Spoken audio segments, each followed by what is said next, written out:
अगर हिंदी साहित्य में आपको सिलेक्शन लेना है, तो ये जो सीरीज़ हमारी चल रही है, इसमें नए-नए प्रश्न आपको देखने को मिल रहे हैं और बच्चे काफ़ी सपोर्ट भी कर रहे हैं, उनको बहुत-बहुत धन्यवाद। तो इस क्लास से ज़रूर जुड़िए, चाहे आप रिवीज़न कर रहे हैं किसी एग्ज़ाम के लिए, चाहे आप बिल्कुल आपने कुछ नहीं पढ़ा है हिंदी साहित्य में, तो भी ये क्लासेस आपके लिए बहुत ही ज़्यादा लाभदायक रहने वाली हैं। है ना? जो बच्चे जानते हैं, जिन्होंने थोड़ा बहुत साहित्य पढ़ रखा है, उनको वाक़ई में समझ में आ रहा है कि क्लासेस कितनी ज़रूरी हैं। तो हमारी प्रयोगवाद और नई कविता को लेकर के जो क्लासेस चल रही हैं, 2 पार्ट मैं इसके करवा चुकी हूँ। आज का हमारा तीसरा पार्ट रहने वाला है। अगर नहीं देखे हैं, तो उनको भी जाकर के ज़रूर देख लीजिए और आज हम यहाँ पर शुरू करने जा रहे हैं रघुवीर साहे से। रघुवीर साहे के बारे में देखेंगे और इसके अलावा जो भी हमारे आज बचे होंगे, वो हम कंप्लीट करेंगे। पूरी क्लास ज़रूर देखना बिना स्किप किए, साथ-साथ ज़रूर बनना और चलना और आप कॉपी पेन लेकर के बैठेंगे, तो बहुत अच्छी बात है, आपको साथ में याद भी चीज़ें होती चलेंगी। सबसे पहले देखते हैं रघुवीर साय का जन्म हुआ था 9 दिसंबर 1929 ईस्वी लखनऊ के अंदर और मृत्यु हुई थी 30 दिसंबर 1996 में दिल्ली के अंदर, ठीक है? लखनऊ में पैदा हुए थे और दिल्ली में इनकी मृत्यु हुई थी। ये समकालीन हिंदी कविता के संवेदनशील नागर चेहरा कहे जाते हैं, ठीक है? रघुवीर साय को संवेदनशील नागर चेहरा कहा जाता है। संपादन इन्होंने किया था नव भारत टाइम्स, दिनमान, नवजीवन, प्रतीक, वॉक इन सभी पत्रिकाओं के संपादन में आपने सहयोग किया है। इनकी जो प्रथम कविता है वो है अंक का प्रारंभ इस शीर्षक से प्रकाशित हुई थी। ठीक है, अंक का प्रारंभ इनकी कविता का नाम है। काव्य रचनाओं की अगर बात करें तो सीढ़ियों पर धूप में 1960 ईस्वी में आया था। आत्महत्या के विरुद्ध 67, हंसो हंसो जल्दी हंसो 1975, लोग भूल गए हैं 1982, कुछ पत्ते कुछ चट्टियां 1989 और एक समय था। ये इनकी कुछ काव्य रचनाएँ हैं, जो आपको याद रखनी है। काव्य संग्रह की अगर बात करें, तो लोग भूल गए हैं, इस पर 1984 ईस्वी में साहित्य अकादमी पुरस्कार मिला था। ठीक है, लोग भूल गए हैं, इसके लिए 1984 में और ये प्रकाशित कब हुआ था? लोग भूल गए 1982 में, यानी कि 2 वर्ष बाद, ठीक है? 2 वर्ष बाद अब आपको याद रहेगा, 2 वर्ष बाद इनको क्या मिला था? साहित्य अकादमी पुरस्कार मिला था।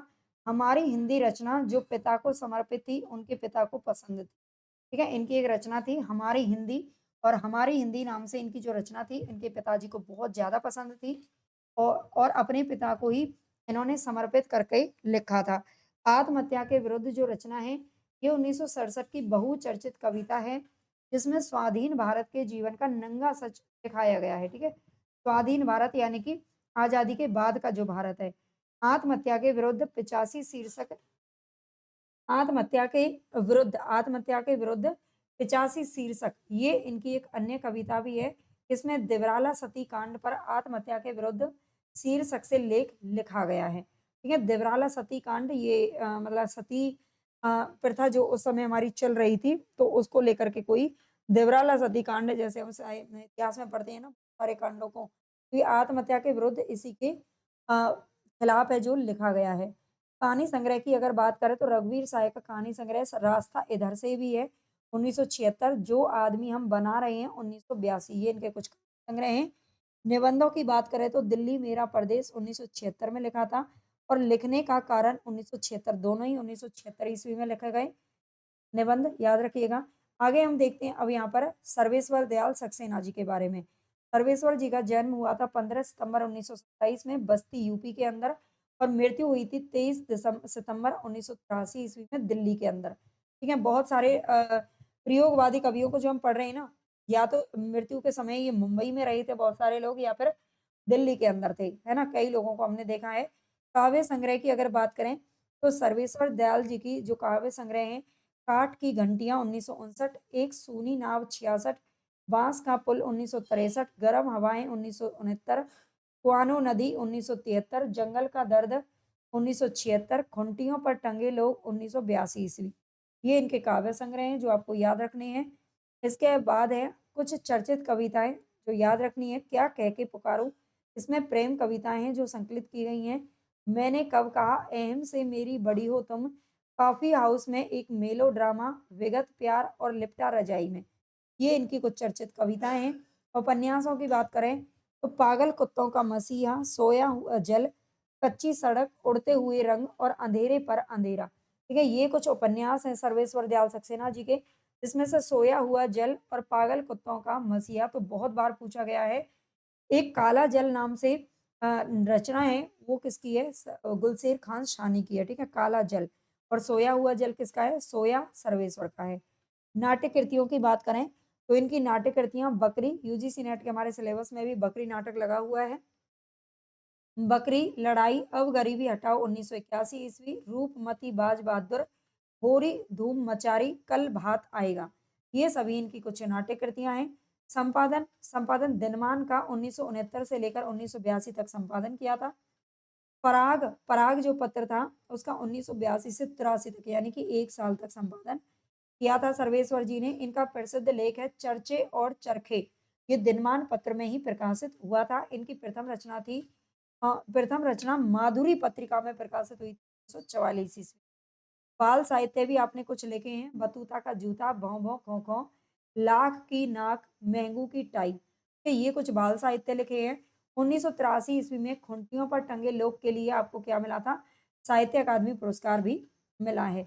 अगला है हमारे यहाँ पर कुंवर नारायण। तो कुंवर नारायण के बारे में देखते हैं। अगर आपको क्लास अच्छी लग रही है, आपको लग रहा है कि हाँ, आपके लिए ये काफ़ी लाभदायक क्लास रहने वाली है, तो प्लीज़ चैनल को सब्सक्राइब ज़रूर कर लेना। जो बच्चे नए हैं और अभी तक आपने लाइक नहीं किया है, तो आधी क्लास हो चुकी है, लाइक कर दीजिए, हाइप कर दीजिए और शेयर भी कर देना और बता देना कमेंट में क्लास आपको कैसी लगी है।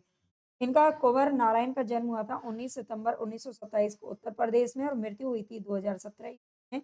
ये तीसरे शतक के कवि हैं, ठीक है? ये ध्यान रखना है। तीसरे शतक के कवि हैं कुंवर नारायण जी और ये भारतेंदु नाट्य अकादमी के अध्यक्ष भी रहे हैं, ठीक है? भारतेंदु नाट्य अकादमी के अध्यक्ष भी रहे हैं। काव्य रचनाओं की अगर बात करें, तो इनके जो काव्य रचनाएँ हैं, वो चक्रव्यूह 1956, परिवेश हम तुम 1961, हम तुम 61, आमने-सामने 79, आत्मजयी 1965 ईस्वी या आत्मजयी, कोई दूसरा नहीं। आत्मजयी आपको ज़्यादातर इस तरह से मिलता है लिखने को, है ना? तो थोड़ा-सा इसलिए अटपटा लग रहा है। आत्मजयी, ठीक है? आपने बहुत बार देखा होगा। आत्मजयी 1965 ईस्वी, कोई दूसरा नहीं 1993, इन दिनों 2002, बाज सरवा के बहाने 2008 और कुमार जीव ये 2015 ईस्वी में लिखा है, ठीक है? ये कुछ काव्य रचनाएँ हैं जो आपको याद रखनी है। इनके कहानी संग्रह की बात करें तो आकारों के आस-पास ये 1973 में कहानी संग्रह प्रकाशित हुआ था। आलोचना कुंवर नारायण ने कुछ आलोचनात्मक ग्रंथ भी लिखे हैं। आज और आज से पहले 1998, मेरे साक्षात्कार निर्णय, साहित्य के कुछ अंतर विषयक संदर्भ 2003 ईस्वी, तट पर हूँ पर तटस्थ नहीं, तट पर हूँ पर तटस्थ नहीं, ये 2010 ईस्वी में लिखा है। इन्होंने युग चेतना, नया प्रतीक एवं छायांत पत्र पत्रिकाओं का भी संपादन किया था। उपनाम की अगर बात करें तो जीवन का कवि, परंपरावादी कवि और मोहभंग का कवि। ये कुछ उपनाम हैं जो कुंवर नारायण जी के जाने जाते हैं। पुरस्कारों की बात करें तो ज्ञानपीठ पुरस्कार मिला था 2005 ईस्वी में। तो 1992 के बाद में जो ज्ञानपीठ पुरस्कार था, पहले केवल एक रचना के लिए दिया जाता था, लेकिन बाद में ये बहुत सारे सभी संपूर्ण रचना क्रम के लिए दिया जाने लगा था, है ना? कोई दूसरा नहीं जो रचना है, इस पर साहित्य अकादमी पुरस्कार मिला था 1995 ईस्वी में और कोई दूसरा नहीं, इसी रचना पर व्यास सम्मान भी मिला था 1995 ईस्वी में। राष्ट्रीय कबीर सम्मान मिला था 2001 ईस्वी में, ठीक है? तो ये सभी पुरस्कार मिले हैं। आत्मजयी 1965 ईस्वी में लिखी एक प्रबंधात्मक रचना है और ये नचिकेता की पौराणिक कथा पर आधारित है। नचिकेता की कहानी आपने ज़रूर पढ़ी होगी जब आप 3rd, 4th या 5th, 6th में रहे होंगे, है ना? नचिकेता वाज सर्वा मुनि वाज सर्वा के बेटे थे, ऐसा मतलब हम पढ़ते हैं। ये नचिकेता की पौराणिक कथा पर आधारित है। आत्मजयी याद रखना अच्छे से, जिसमें मृत्यु संबंधी शाश्वत समस्या को कठोपनिषद से लिया गया है, ठीक है? ये जो रचना है नचिकेता की, इसको कठोपनिषद से लिया गया है। ये बहुत बार क्वेश्चन पूछा गया है। वाज सर्वा के बहाने ये 2008 ईस्वी में जो लिखा था, ये इनका दूसरा खंड काव्य है और इसमें वाज सर्वा के मन में उठने वाले उद्वेलन, संवेदना के साथ-साथ 2 पीढ़ियों के बीच समन्वय के प्रयास पर भी प्रकाश डाला गया है, ठीक है? वाज सर्वा के बहाने में क्या है, ये खंड काव्य है और इसमें वाज सर्वा के मन में जो क्या है, उठने वाले जो उद्वेलन है, यानी कि उनके मन में जो बहुत सारी जो विचार है वो उथलते-पुथलते रहते हैं, है ना? और संवेदना के साथ-साथ 2 पीढ़ियों के बीच में, यानी कि जो उनका बेटा था, जो सवाल वो उनसे पूछता है, उसका पिता जवाब दे नहीं पाते हैं, ठीक है? तो इन समन्वय के प्रकाश पर प्रकाश डाला गया है और कुमार जी 2015 में लिखी इनकी अंतिम रचना है। चर्चित कविताओं की अगर बात करें तो नालंदा और बख्तियार, गोलकुंडा की एक शाम, माध्यम, अस्तित्व के घेरे में, एक यात्रा के दौरान, मेरा घनिष्ठ पड़ोसी, सवेरा, ओ सुनाई रात, आंकड़ों की बीमारी। ठीक है, ये इनकी कुछ चर्चित कविताएं हैं जो आपको याद रखनी है।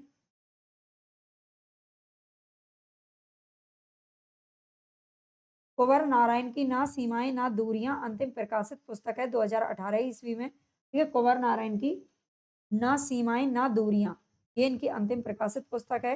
यह रचना ग्रीक, लैटिन, इटावली और स्पेनिश इत्यादि कवियों की कविताओं का अनुवाद इसमें किया गया है कि ना सीमाएं और ना दूरियां। आगे हम यहाँ पर पढ़ने वाले हैं केदारनाथ सिंह को। इनका जन्म हुआ था 1934 ईस्वी में। अगर ये नोट्स आपको अच्छे लग रहे हैं, आप लेना चाहते हैं, तो आप अपने घर पर भी मंगवा सकते हैं, है ना? हिंदी साहित्य के नोट्स काफ़ी डीप और काफ़ी अच्छे से इनको तैयार किया गया है। आगे देखते हैं, जन्म हुआ था 1934 ईस्वी में बलिया के चकिया गाँव में और मृत्यु हुई थी 2018 ईस्वी में। केदारनाथ सिंह की तीसरे शतक के कवि हैं केदारनाथ सिंह भी। 2013 में इनको 49वां ज्ञानपीठ मिला और ज्ञानपीठ पाने वाले हिंदी के 10वें लेखक हैं। ये अच्छे से याद रख लेना है, ज्ञानपीठ पाने वाले हिंदी के 10वें लेखक हैं। इनके बाद अभी एक और को मिल चुका है ना?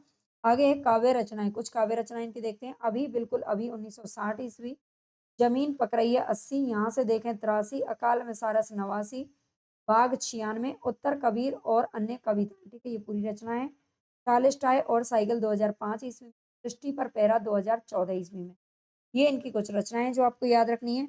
आलोचनात्मक ग्रंथों की बात करें तो कल्पना और छायावाद, आधुनिक हिंदी कविता में बिंब विधान, मेरे समय के शब्द और मेरे साक्षात्कार, ये कुछ आलोचनात्मक ग्रंथ हैं। कहानी संग्रह कब्रिस्तान में पंचायत। ठीक है, ये कहानी संग्रह है किसका? केदारनाथ सिंह का। कब्रिस्तान में क्या करते हैं? केदारनाथ में कब्रिस्तान में पंचायत की जाती है।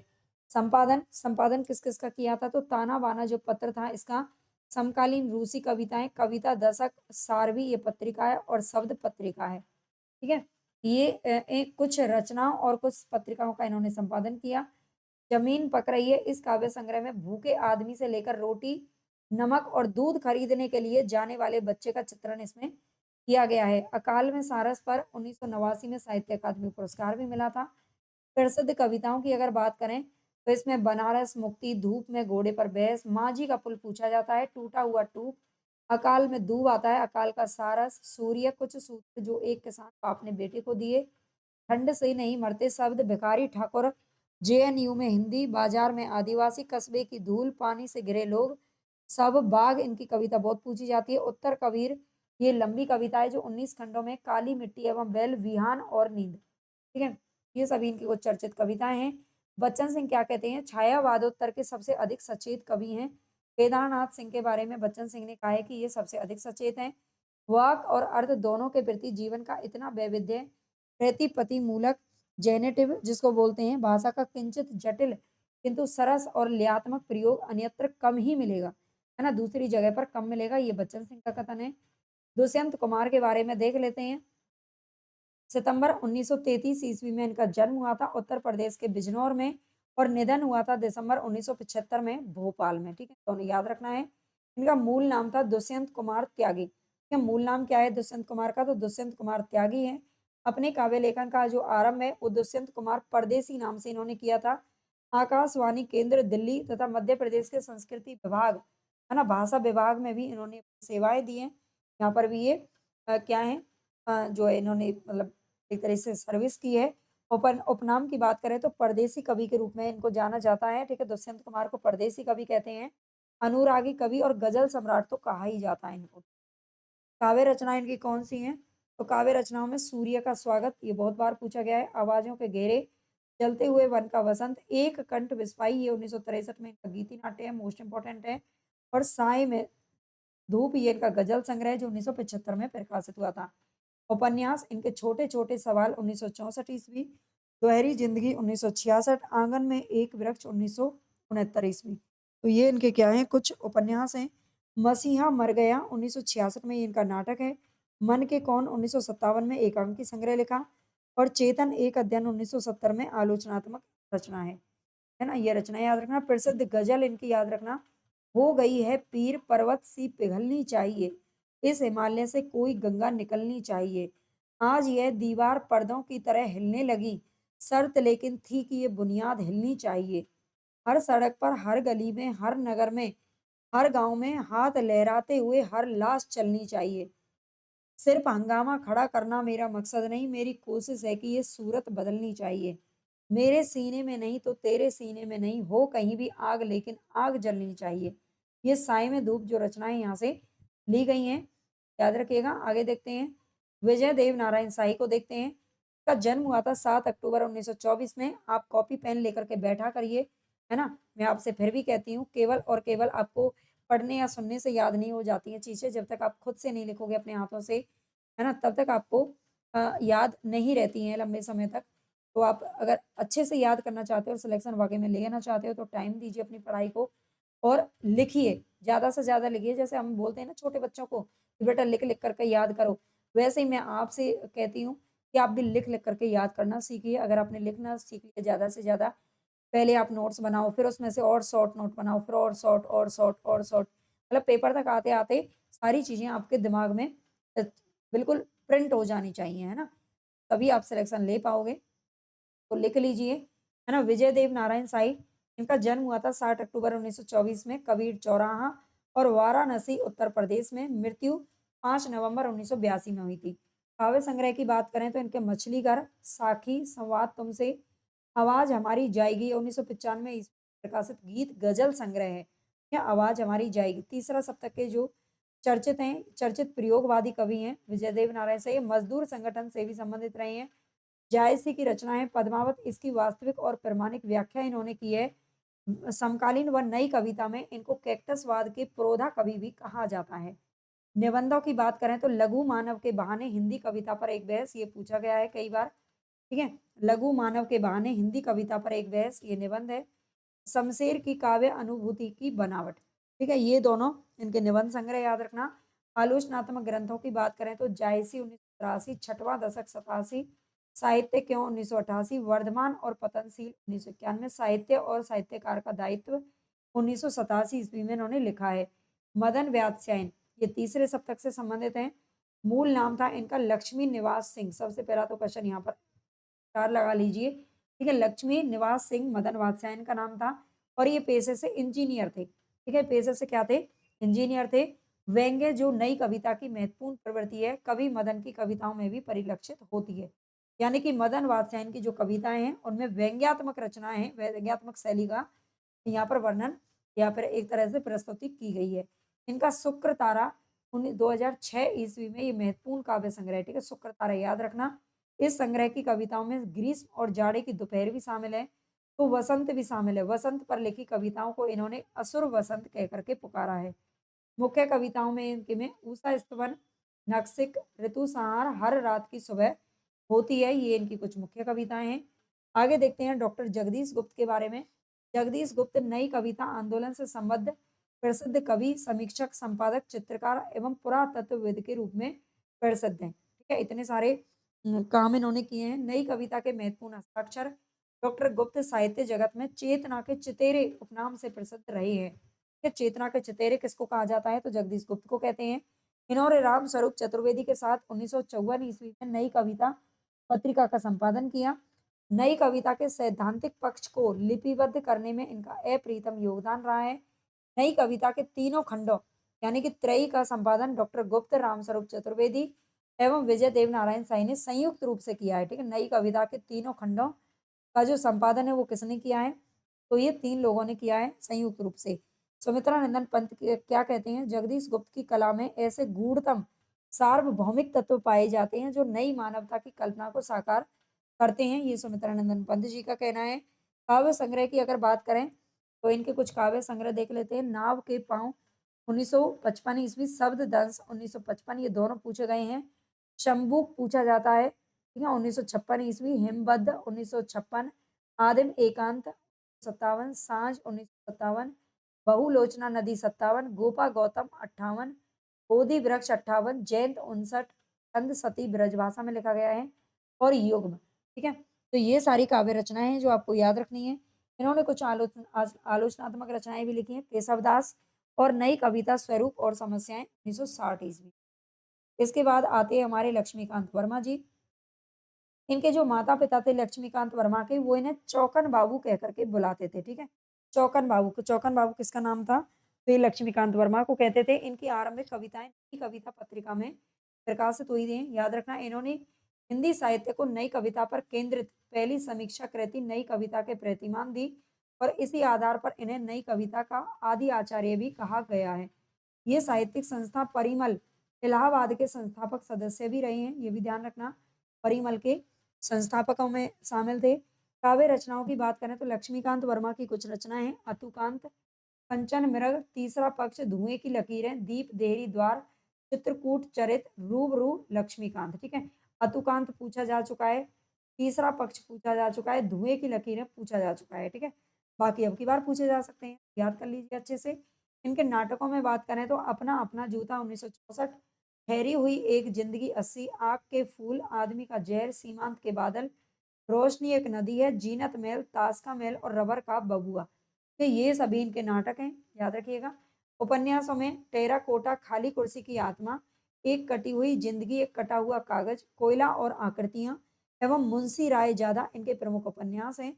आलोचनात्मक रचनाओं में नई कविता के प्रतिमान 1957, नए प्रतिमान पुराने निकष 1966 ईस्वी। इन्होंने नई कविता के केंद्र में स्थित लघु मानव को परिभाषित किया है, ठीक है? नई कविता के केंद्र में क्या किया है? नई कविता के केंद्र में स्थित जो लघु मानव है, उसको परिभाषित करने का काम किसने किया है? तो ये लक्ष्मीकांत वर्मा ने किया है। नए प्रतिमान नए प्रतिमान पुराने निकष रचना में इन्होंने स्थापित किया कि अज्ञे, शमशेर, सबसे सर्वेश्वर भारती, कुंवर, नाग आदि सभी कवियों में रूमानी भावुकता के अवशेष हैं, ठीक है? ये नए प्रतिमान पुराने निकष जो इनकी रचनाएं इसमें बताया है। डॉक्टर निर्मला जैन का क्या कहना है? इस प्रकार लक्ष्मीकांत वर्मा नई कविता के व्याख्याकार होने के साथ ही नई कविता के बाद की गैर रूमानी कविता के उद्घोषक भी हैं, ठीक है? ये डॉक्टर निर्मला जैन का कथन है। श्रीकांत वर्मा के बारे में देखते हैं। कुछ दिनों तक राष्ट्रीय मजदूर कांग्रेस के प्रमुख पत्र भारतीय श्रमिक में कार्य किया था श्रीकांत वर्मा जी ने, ठीक है? भारतीय श्रमिक श्रमिक में काम किसने किया? श्रीकांत ने। कृति, नई दिशा और भारतीय श्रमिक पत्रिकाओं का संपादन किया। काव्य संग्रह इनके हैं भटका मेघ 1957 और माया दर्पण 1967, है ना? सीधा 10 साल बाद। दिनारंभ ये भी 67 में, जलसागर, मगध, गरुड़ किसने देखा है और तीसरा रास्ता, ये इनकी चर्चित कविता है। 1987 ईस्वी में मृत्यु उपरांत यानी कि मृत्यु के बाद में मगध जो रचना है, इस पर इनको साहित्य अकादमी पुरस्कार मिला। कहानी संग्रह की अगर बात करें तो झाड़ी 1964, संवाद 1969, दूसरे के पैर, अर्थी, ठंड, वास, सात, के ये सभी इनके कुछ कहानी संग्रह हैं। उपन्यास की बात करें तो साहित्य दूसरी बार 68, अश्वत्थ और बयूक ये अपूर्ण रह गया था। 20वीं शताब्दी के अंधेरे में ये इनका साक्षात्कार और वार्तालाप है। अपोलो का रथ यात्रा व्रत है और जिरह इनका आलोचनात्मक ग्रंथ है। कीर्ति चौधरी ये भी तीसरे सप्तक में शामिल थी, हमने पढ़ा था इनके बारे में। इनको भी थोड़ा देख लेते हैं। इनका जन्म हुआ था 1934 ईस्वी में उन्नाव जिले के नईमपुर गाँव में एक कायस्थ परिवार में हुआ और निधन हुआ था 13 जून 2001 ईस्वी को लंदन के अंदर। काव्य रचनाएँ, कविताएँ, खुले हुए आसमान के नीचे, कीर्ति चौधरी की कविताएँ, कि ये भी इन्होंने एक रचना लिखी। प्रसिद्ध कविताओं में दायित्व भार, एकलव्य, बदली का दिन, सीमा रेखा, आगत का स्वागत, मुझे फिर से लुभाया, केवल एक बात थी, कहानी है कीर्ति चौधरी की कहानियाँ, ये इन्होंने कहानी भी लिखी है। शकुंतला मातर जो कि दूसरे सप्तक में शामिल हैं। काव्य संग्रह इनका चांदनी चूनर 1961 ईस्वी, अभी भी कुछ 1966, कविता लहरें नहीं टूटेगी 1990 ईस्वी में। श्री राम शर्मा आचार्य की प्रमुख रचनाएं कालपात और शब्दों की शताब्दी, ये ध्यान रखना। श्री राम शर्मा ने जो रचना है इन्होंने शिकार संबंधी रचनाएं भी की हैं, ये थोड़ा सा ध्यान रखना, है ना? जो इम्पोर्टेंट है वो यहाँ पर बता दिया है। अगर आपको क्लास अच्छी लगी है तो फिर लाइक सब्सक्राइब जरूर कर लेना। अब रात के बज रहे हैं 10:30। प्रयोगवाद एवं नई कविता हमारे यहाँ पर समाप्त हो गई, लेकिन इससे आगे ऐसा नहीं है, नई कविता तो समाप्त हो गई है, लेकिन हम अभी इसके बहुत सारी चीज़ों को पढ़ेंगे। समकालीन कविता, नवगीत वगैरह जो कुछ भी है, उनको कंप्लीट हम नेक्स्ट क्लास में करेंगे। तो इसका एक पार्ट इससे संबंधित और रहेगा। हालाँकि प्रयोगवाद और नई कविता हमारा कंप्लीट हो चुका है, पंक्तियों की एक अलग क्लास हो जाएगी। तो अगर आपको क्लास अच्छी लग रही है, ये सीरीज़ पसंद आ रही है, तो ज़्यादा से ज़्यादा ठोक करके शेयर कीजिए अपने दोस्तों के साथ में, है ना? और ज़्यादा से ज़्यादा बच्चे बच्चे प्लीज़ सब्सक्राइब कीजिए और कमेंट कर दिया करो चाहे आप नाइस, गुड, वेरी गुड, है ना, वेरी बैड कुछ भी लिख दिया करो पर एक कमेंट ज़रूर किया करो, है ना?